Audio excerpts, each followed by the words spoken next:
આ મોવડ વી આવો વિજયભાઈ, આ વી આવો મારી પાસે. બસ હવે છે ને, કેવું લાગ્યું? મજા આવી? અંદર બેઠા હતા? હું સાંભળ્યું? કેવા બધા થોડું થોડું હું સાંભળ્યું? હે એક એક જણો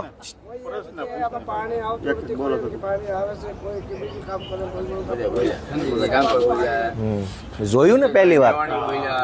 હા, એક એક જણો બોલો. અનુભવ સારો રહ્યો ને? સારું. હવે આ વિધાનસભા છે અને સામે ઓલું ધોળું પાટિયું દેખાય ને ત્યાં મુખ્યમંત્રી સાહેબ બેસે છે. જો આ સામે દેખાય નજીકમાં ઓરું, એમાં મુખ્યમંત્રી સાહેબ બેસે. એ બિલ્ડિંગમાં આખામાં મંત્રીઓ બેસે, થોડાક આમાં બેસે મંત્રીઓ. પછી એની વાહે બે મોટા મોટા બિલ્ડિંગ બતાવી, જો ઊંચા ઊંચા એવા 14 બિલ્ડિંગ છે. એમાં બધા સચિવો બેસે, મોટા સાહેબો હોય, બહુ મોટા હોય. એવું કઈ હોય નહીં, માણસ પબ્લિકથી મોટું કોઈ ન હોય. પણ હવે આ બધા કે છે મોટા સાહેબ, તો બાકી પબ્લિકથી મોટા કોણ હોય? હવે મોટા મોટા સાહેબો બધું નક્કી કરે સરકાર કેમ હાલશે અને ગરીબો માટે શું કરશે, નાના માણસ શું આપશું. એટલે એ નક્કી કરે ધારાસભ્યોને બંગલો આપશું, ગરીબોને 1 કિલો મીઠું આપશું. હવે આ આવું નક્કી કરે છે. અમે એમ કહીએ છીએ કે ભાઈ ધારાસભ્યને આપો, એ જ ગરીબોને આપો, બધાને ખરખું આપો. વારો તારો શું કામ કરો? ડાબા હાથમાં મીઠું ને જમણા હાથમાં બંગલો શું કામ? બે હાથમાં બે ખરખો માલ મૂકો. પણ જનતા જાગૃત ન હોય તો સચિવ શું કામ તમારા માટે કામ કરે? તમે જાગૃત નથી, તમે એટલે પબ્લિક જ જાગૃત ન હોય તો સચિવ શું કામ તમારા માટે કામ કરે? એટલે હંમેશા માટે જનતા જાગૃત બને એની આપણે કોશિશ કરવી જોઈએ. અને ગામડે ગામડે જઈને લોકોને જણાવવું જોઈએ કે પબ્લિક જ્યાં મત આપે છે એ ધારાસભ્યો માટે કેવી સુવિધા છે. મત લેનારા માટે સારી સુવિધા, તો દેનારા માટે કેવી? દેનારાનો હાથ ઉપર હોવો જોઈએ કે લેનારાનો? આ લેનારાનો ઉપર છે, દેનારાનો હાથ હેઠે છે. સમાજની પ્રથા એ છે કે દેનારો હાથ ઉપર હોય અને લેનારો હેઠે રહે. અહીં આપણે તો અહીં ઊંધું છે. નેતા મત લેનારો છે, ટેક્સ લેનારો છે, પણ નેતા સમાજની ઉપર ગણાય અને પબ્લિક ભાઈ સાહેબ બાપા બાપડી થઈ ગઈ છે. તો આપણે જાગૃતિ ફેલાવવાની છે. તમે આજે અહીં આવ્યા, ઘણું જોયું હશે, ઘણું જાણ્યું હશે, ઘણું શીખ્યા હશો, ઘણા પ્રશ્નો મનમાં થયા હશે. એ બધું ગામમાં જઈને જેની યારે બેહો એની યારે ચર્ચા કરજો, એને જાગૃત કરજો. કેમ કે લોકશાહી લોકો જાગૃત હશે તો જ ટકશે. નેતા બેતા તો આવે ને જાય. આજ આ નેતા છે, કાલ ઓલો નેતા છે, કાલ ધારાસભ્યો બદલા, બધું જ ફરતું રહે. પણ પબ્લિક એની છે. એટલે પબ્લિક જાગૃત કરવાનું કામ તમારે બધાએ કરવાનું છે એવી વિનંતી છે. અને તમે ભાઈ આ બાજુ આવો, જરા કંઈક પરિચય આપી દે. આ બાજુ આ બધા અમારા વડીલ વિધાનસભા દેખાય એવો એક એંગલ રાખો. મિત્રો આજે બસ ખુશીની વાત એ છે કે અમારે વિસાવદર વિધાનસભાની અંદર 3 તાલુકા છે, વિસાવદર, ભેસાણ અને જુનાગઢ તાલુકો. મને આજે બહુ જ ખુશી થઈ છે કે હું એક સારા કામનો નિમિત્ત બન્યો છું. જીવનમાં આગેવાન બનવાનો મોકો મળે તો ઘણું કરી શકાય. રોડય બને, નાળુય બને, શાળામાં 2 શિક્ષક આવે એ બને. પણ સૌથી મોટી વાત એ છે કે એક માણસને સ્વાભિમાનપૂર્વક જીવતા થાય એના માટે એને પીઠબળ પૂરું પાડવું એ દુનિયાનું શ્રેષ્ઠ કામ છે, જે કામ ગાંધી, સરદાર જેવા મહાપુરુષોએ કર્યું. આજે અમારા વિસાવદર મત વિસ્તારના તમામ ગામડામાંથી દેવી પૂજક સમાજના આગેવાનો એક આખી બસ ભરીને વિધાનસભા જોવા આવે એવા કાર્યક્રમનું અમે આયોજન કર્યું. આ બધા જ અમારા વડીલો છે, દેવી પૂજક સમાજના છે તમામ. અને આખા વિસાવદરના તમામ ગામમાંથી આવ્યા છે. અમારા વિજયભાઈના નેતૃત્વમાં અમારા આગેવાન છે વિજયભાઈ, દેવી પૂજક સમાજના. પ્રેમજી ભગત છે અમારે દેવી પૂજક સમાજના. એ બધા ભેગા મળી અમે આયોજન કર્યું કે પૈસાવાળા તો અહીં ઘણીવાર આવશે, પણ છેવાડાનો માણસ વિધાનસભાના પગથિયે આમ છાતી કાઢીને કે દિવસે બેસે? તો આજે આપણે આમ છાતી કાઢીને વિધાનસભામાં બેઠા છીએ. નગર આપણને હારા માણસ ઘરના પગથિયે ન બેહવાને, એને બદલે આપણે અહીં બેઠા છીએ. આ આપણો હક છે અને આ આપણે સ્વાભિમાનનો પહેલું પગથિયું છે. એટલે હું દેવી પૂજક સમાજના સૌ આગેવાનોનો આભાર વ્યક્ત કરું છું. કાંઈ ભૂલચૂક થઈ હોય તો માફ કરજો. અને હવે તમે કાંઈ અનુભવો, કોઈ એક જણાએ કાંઈ કહેવું હોય કે હું લાગ્યું તો કયો, તો ગામ જોવે તમે વ્યક્ત કરી શકો. તમારે કાંઈ કહેવું છે વિજયભાઈ? બોલો. રીત તોય આવશે. બોલો બોલો. હા તમે આવી જાઓ, વાંધો નહીં, આવવા દો, નહીં આવવા દો, તમે બોલો, થોડોક આગળ ઉપર એક એક જણો બોલો, શું કહેવાનું છે. આજે તારીખ 13/3/2026ના દિવસે અમે જે ગાંધીનગર વિધાનસભા ખાતે આવ્યા, દેવી પૂજક સમાજના વિસાવદર તાલુકાના તેમજ જુનાગઢ જિલ્લાના અલગ અલગ ગામોમાંથી દેવી પૂજક સમાજના જે આગેવાનો આવેલા છે. આવવાનું કારણ એ છે કે જે અમારા લોકલાડીલા અને અમારા સમાજના હમદર્દ એવા ભાઈ શ્રી ગોપાલભાઈ ઇટાલિયા સાહેબે જે અમને એક મોકો આપ્યો, તક આપી, કે જે તક આજ દિન સુધી અમને નથી મળી. સૌથી પહેલાં તો દેવી પૂજક સમાજના સર્વે આગેવાનો તેમજ સમસ્ત ગુજરાતના દેવી પૂજક સમાજ તરફથી ગોપાલભાઈ ઇટાલિયાનો આભાર વ્યક્ત કરવા માંગુ છું.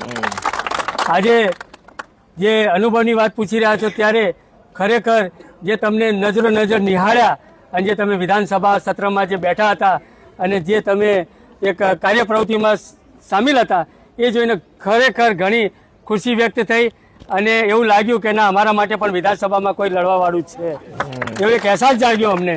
તો અમે ગોપાલભાઈને પણ ખાસ દેવી પૂજક સમાજ તરફથી કહેવા માંગીએ છીએ કે તમે બિલકુલ ચિંતા ના કરતા, જ્યારે પણ જરૂર પડે, કોઈ આંદોલનની જરૂર પડે, કોઈ સંઘર્ષની જરૂર પડે અને કદાચ જેલમાં જવા માટેની પણ તૈયારી હોય તો પણ અમે જવા તૈયાર છે. દેવી પૂજક સમાજ તમારી સાથે છે. જય હિન્દ, જય ભારત. કહેવા માંગતા હતા તમે, હું કે આવો શું અનુભવ છે તમારો? શું અનુભવ છે? અમારો અનુભવ એ છે કે તમે જે આટણ લગી અમે આંખી ઉછી હોતા હતા, પાટણ અમારે આંખી ખોલી, તમે એટલી અમારે સામે ધ્યાન દીધી. અમને હવે એવું છું કે અમારે વાહ કાક જાગૃત છું એમ. ના ના, જાગૃત થવું પડશે, બધા જાગૃત થવું. અને હવે અમારે નાથ સમાજની અંદર જેને કોઈને છે અને જેને કોઈ નથી, જેનો કોઈ આધાર છે, જેનો કોઈ આધાર નથી, એ આધાર પૂરો કરવા માંગે છે અને 100 વાળે પ્લોટ માંગે છે. કેવું કે અમારે આશરો નથી, કોઈને પુરાવા છે, કોઈને પુરાવા નથી, કોઈને નળ છે, કોઈ નળ નથી, કોઈને મીટર છે, કોઈને મીટર નથી, કોઈને આધાર કાર્ડ છે, કોઈને આધાર કાર્ડ નથી, કોઈને બીપીએલ કાર્ડ છે, કોઈને બીપીએલ કાર્ડ નથી. આયા તો આસડું પ્લોટ નથી અને આયા તો આસડું મકાન નથી. બધા આગેવાનોને વિનંતી છે કે વિજયભાઈ તો ઓફિસે રેગ્યુલર આવે, તમે બધા આવતા રહેજો. એ ઓફિસ આપણે વિસાવદરમાં છે ને, જે મેઇન રોડે, એ તમારી છે. બધા આવવું, આવતા જતા રહો તો થોડું કરીને વર્ષે 1.5 વર્ષે બધા કામ પૂરા થાય. કોકનું કાર્ડ નીકળશે, કોકનો પ્લોટ, કોકનું મીટર, કોકની લાઇટ, કોકનું યોજના, બરાબર. આવતું જતું ફરજિયાત રહેવાનું. સૌથી પહેલા હેમંતભાઈ આવો તો. આ હેમંતભાઈ ખવા છે, જામજોધપુરના ધારાસભ્ય છે આમ આદમી પાર્ટીમાં. આ અમારા વિસાવદર વિધાનસભાના દેવી પૂજક સમાજના બધા જ આગેવાનો આવ્યા છે વિધાનસભા. તમે વિચરતી વિમુક્તિ જાતિને ગોપાલભાઈને ખ્યાલ જ હશે, ખૂબ અભ્યાસુ છે, પણ તમારે જ્યાં રહેવું હોય, આપણે તમારા ઓલા રચના પ્રમાણે તમે લગભગ ગામથી બહાર રહેતા હોય, તો ગામથી બહાર સરકારી ખરાબામાં ક્યાંય પણ તમે પ્લોટ માગો ને ત્યાં મળવા પાત્ર. બરોબર. અમે અમારા વિસ્તારમાં એ મુહિમ હલાવીએ છીએ. અહીંયા તમે ગોપાલભાઈ હમણાં તમને વાત કરતા હતા, તમે એમના સંપર્કમાં રહો તો એ તો મારા કરતા ખૂબ હોશિયાર છે ને તમારે ઓલું થઈ જાય. હવે આપણે વિચરતી વિમુક્તિમાંથી સ્થાયી થવાનો સમય આવી ગયો. હા, હવે અત્યારે પેલા આપણે જે ગામો ગામ ફરતા હતા, એ હવે સમય એવો નથી રહ્યો. ગોપાલભાઈ હાટું અમારો જીવનો તાક દઈ દો. વાહ વાહ વાહ. ગોપાલભાઈને હાટવા નહીં દે, ગોપાલભાઈને અમે આગળ લાવીશું. પછી એટલે આ ટૂંકમાં જે આ યોજના છે એનો તમે ખાસ લાભ લ્યો, એટલા માટે સંપર્કમાં રહેજો. તો બરાબર. ઓકે. હા, તો હા, એ જગ્યાએ અમને